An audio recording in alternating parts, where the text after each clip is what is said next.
Okay, theme of this 2-week spread is the Nine of Pentacles. So the Nine of Pentacles talks about abundance. This is a self-made person. Whatever they do for a living, they do it to such a manner they get paid respectfully for it. So much so that they have spare money for beautiful clothes, posh grapes, and a fancy bird. Abundance on a grounded level that you're successful about. This is terrible, you know, picking up these cards because it always gives you another one. But anyway, never mind. Middle of your spread. 6 of Cups. Everybody wants a 6 of Cups. The 6 of Cups can talk about a... okay, 6 of Cups talks about reminiscing fondly of the past. It can talk about children. And it can talk about how you felt when you were a child. All your emotions, just growing flowers, beautiful flowers, fond memories of the past. It can talk about somebody coming back from the past. That'd be last week, last year, from a previous life. Because it can talk about a soulmate connection. Crossing you to help you or hinder you is the Knight of Rods. So, the Knight of Rods can be another person. If so, of the fire suits, Aries being one, Sagittarius, Leo, Sun, Moon, Rising. The Knight's not quite the top of the suit, as far as, I don't like to use the word maturity, so experience. This Knight here rushes in with his passion on his shoulder, bravely going where no one else dares. So much so they haven't thought about it beforehand. But they want it so much, they're so passionate about it, they're fired up about it so much, in they go. And actually, when they're doing it, that's what they do. So you have to be careful here, albeit I actually think this is yourself. The characteristics of this fella is yourself. However, if it is another person, and if you are looking at your soulmate reconnection type thing, he actually gets a bad rap because he is known to rush in and rush back out again. And it can also talk about travel. Okay, well, I don't know how it's going to help you or hinder you, but I suspect if it is somebody who's come back from the past, you're rushing right in there, aren't you? You're rushing right in there. You're going for it. You know, a previous boyfriend, or even if it's not, or girlfriend, or even if it's not a previous relationship. There's something about it that ignites your fire and you're running towards it. To hinder you, then that's where you have to be careful about this rushing in and rushing out, because this fella upside down is just a flake. He's just a flake. Not trusting, not trustable. He's flaky. It's not that he's being dishonest when he says, yeah, he'll do that and he'll be there, and he doesn't do it or he isn't there. But because he's flaky. You're too busy rushing in onto the next thing. It's caught his attention. Okay, so what lies below you is the Hermit. So the Hermit can talk about a Virgo person, but the Hermit, it talks about, so it's a solitary card, this. So it can be that you go off the face of the earth into a room and sort your head out, and or it might be that you're not hiding away in a room, you are in public. However, what you're doing is completely inside of yourself. It's just you doing it. It's not something to be shared with the world. And you are looking deep inside yourself to find your spiritual light. Or it might be that you see your spiritual light. Because actually, the rod here can talk about spirituality, but it's in the distance and you're following it. And you don't care where it takes you, or day or night, where you have to go, you're going to follow it. Getting your answers from within. Okay, what lies behind you is the Lovers. So the Lovers can be... so on its face, it talks about the Lovers. It talks about two people marrying together, whether that is marrying, but coming together as one. It's the number 6 in the Major Arcana and can denote a Gemini person, or something that happened in Gemini time. So end of May, June. Or two happen in Gemini time, albeit this is a 2-week spread, so I doubt that. But it reduces down to a 2 card, to a choice card. So it can talk about a contract, a commitment, a promise, you know, something that you've got a choice to, and then you marry it all up, it all becomes one. So if this Knight here is you, and this is somebody from the past, you're rushing off towards them. You're rushing off towards them. I'm just having a look here now. Or if it is a contract or something like that that you've been offered, fires you up and you're running towards it. But it might be that it's telling you to take your time a little bit. Okay, what lies above you is the 4 of Cups. So the 4 of Cups talks about a little bit of emotional boredom. It talks about, so whereas the 5 of Cups, you're looking at your 3 cups and there's 2 behind you. On this one, it's talking about you're looking at your 3 cups of the past, whatever the emotion in those cups were of the past. Concentrating too much on there, whereas in the 5 of Cups there is 2 standing behind him. In this one, it's not on the earth yet, it's in the ethers, it's there in the air, it's being offered to you in the air, another cup of emotion, but you're too busy that you can't see it. Being offered something that you've not looked at. So it could be that there is, you know, a choice here, and there is, you have to commit to it, but you're not quite sure yet if what you're committing to may bring the Ace of Cups to you. But this spread looks so positive. I'm telling you, look up, look up. And if you see here, he's got his back to this 9 of Pentacles. You're not looking at this 9 of Pentacles, this abundance on the grounded level.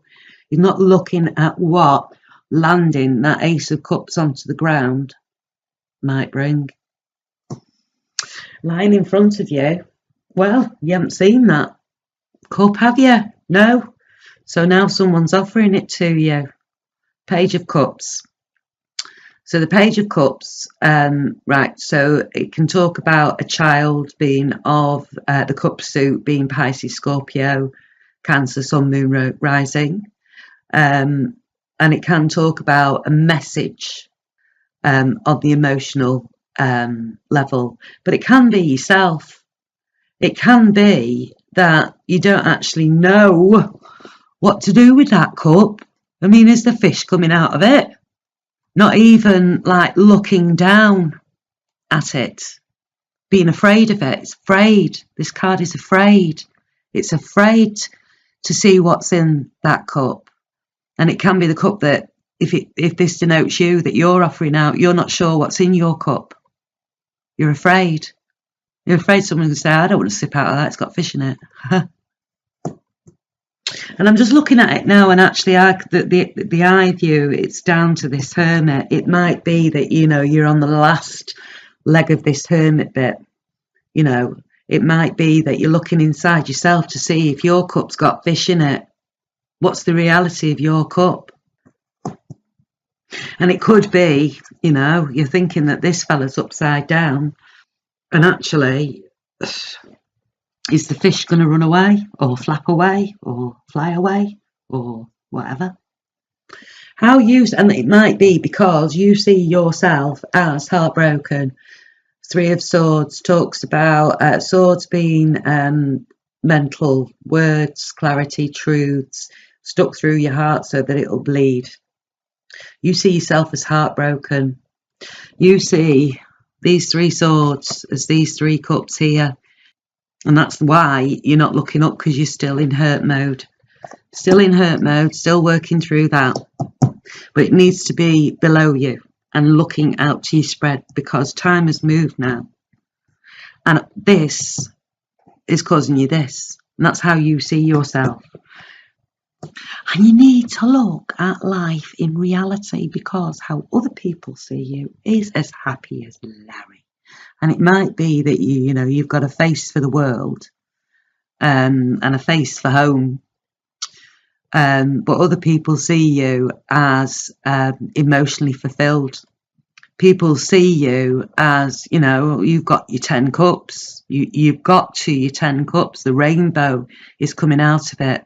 Other people see you a lot happier than maybe you're feeling. So maybe you need to bring yourself back into reality. So, and get yourself away from this towards this, even if you have to reduce those to get yourself away from this to the outside world. It can be that you've had no help with these feelings, because people don't know. Why would they come and help you when you've got the 10 of cups? They're too busy dealing with their own 4 of cups. Why would they come and help you? Because they don't know, do they? They don't know the heartbreak. Hopes and fears, 3 of Pentacles. 3 of Pentacles, cooperation on a grounded level, in reality, teamwork, camaraderie, everybody doing the bit that they have to do to the best of their ability, mirroring everybody else, because this is a cathedral, so there's like 18 of those all the way around, all being done. Sticking your chisel in the place that it needs to be and tapping on there. Then moving your chisel to where it needs to be next and tapping on there. Excuse me.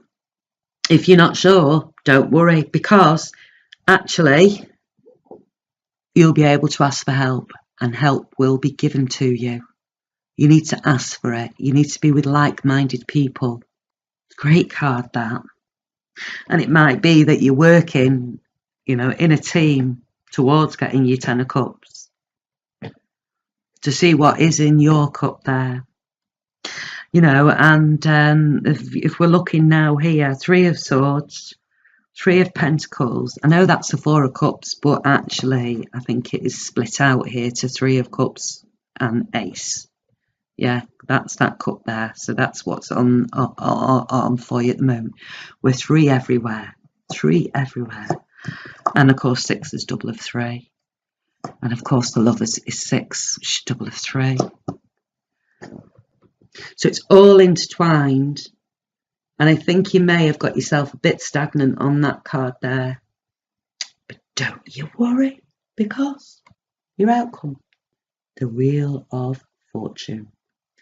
The Wheel of Fortune is something fortuitous. Right, so I don't do upside down cards. So a wheel can go up or down. So Wheel of Fortune, something fortuitous happening out of the, just out of the air. You are on the upturn. The wheel is turning upwards for you. But as everything, what goes up comes down. So it might be that you feel like something happened that's not fortuitous, but I promise you that give it enough time and you will find that the thing that you thought wasn't fortuitous actually is. So the analogy I always use for this is married for 20 years and, divorced and broken-hearted, you've lost the love of your life. And then you meet someone and you realise that what you thought that was the love of your life for 20 whole years, you're so happy it's over and it's gone, because what you've got in front of you, look what you've got now. This is really the love of your life. So I use that analogy when you feel it's not fortuitous. But the other message on this card, and I think you're keeping yourself in the 3 of Swords by not looking at your 4th cup, by going within. And there's so much there for you. And I mean, we're talking the 9, we're talking abundance being the whole thing. The other message of this card is let go of your grip on your life and let the universe do its job. So most definitely, you have the control here for this to be turning up. And it's staying where it's staying because you're holding your hand on it there. I'm afraid it's going to go down. Okay, well, that's your reading. I mean, it's fantastic, isn't it? Even if we've got the 3 of Swords here, it's fantastic. Everybody wants the 6 of Cups in their reading, and if you've got the 6 of Cups in your reading, everybody bloody wants the Lovers with it, and vice versa. On top of which we have the Ten of Cups. On top of which, that's a great card. On top of which we've got the Wheel of Fortune. You need to let go of your grip, get out of this mode here, get out of this mode here, and actually be what the world sees you to be. And I personally love fish. But there you go.